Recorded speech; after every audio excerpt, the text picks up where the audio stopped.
I first met the adorable Toshi Ito in 2012. She walked me around her neighborhood, sat me down in her living room, showing me photo albums, books, posters, and then she began to tell me her story, growing up with her mother and father in Los Feliz, a house her father worked hard for.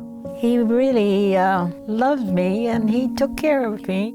He was very successful and he sold insurance in the Little Tokyo area. But when World War II broke out, life would never be the same because of a simple signature from just one man. February 19, 1942, President Franklin Roosevelt signed Executive Order 9066, leading to the mass incarceration of Japanese Americans on the West Coast. Even though the country was also at war with Italy and Germany, only people of Japanese descent were deemed a threat to national security. Toshi recalls being 17 when 120,000 innocent people were rounded up. We got on a World War I vintage train. It was so old and so packed down, it was just rock hard. It was very uncomfortable. 3 days and 2 nights on that train. She ended up on a barren prairie at Heart Mountain, Wyoming. We arrived in a sandstorm. Dirt and sand was just flying all around, you know. What would follow was 3 years of humiliation. People crammed into barracks, forced to use public restrooms with no partitions, no privacy. The food was terrible, not to mention the barbed wire and machine guns pointing at them.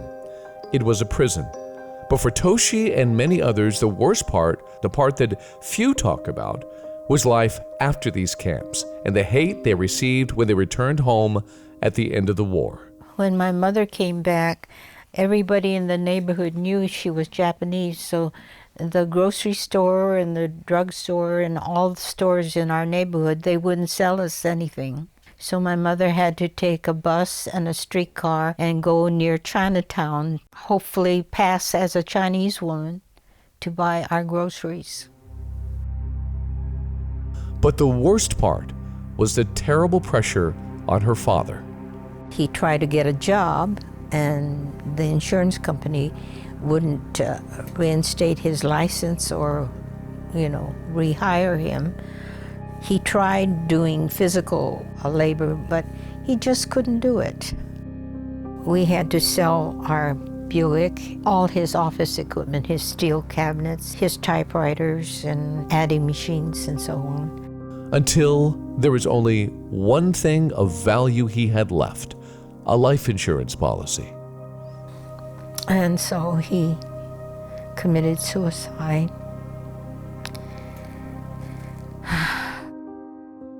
I was on my honeymoon. I got a phone call. I had to come home. My mother was waiting for me in the car at Union Station in LA, and that's how I found out.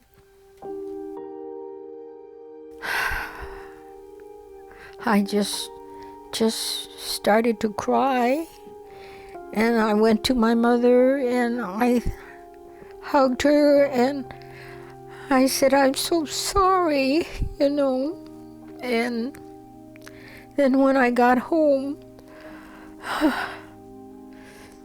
I went to his bed, and on the side he slept, and I just lay there and I cried, and I could smell his hair tonic that he wore, and I never cried so much in my life.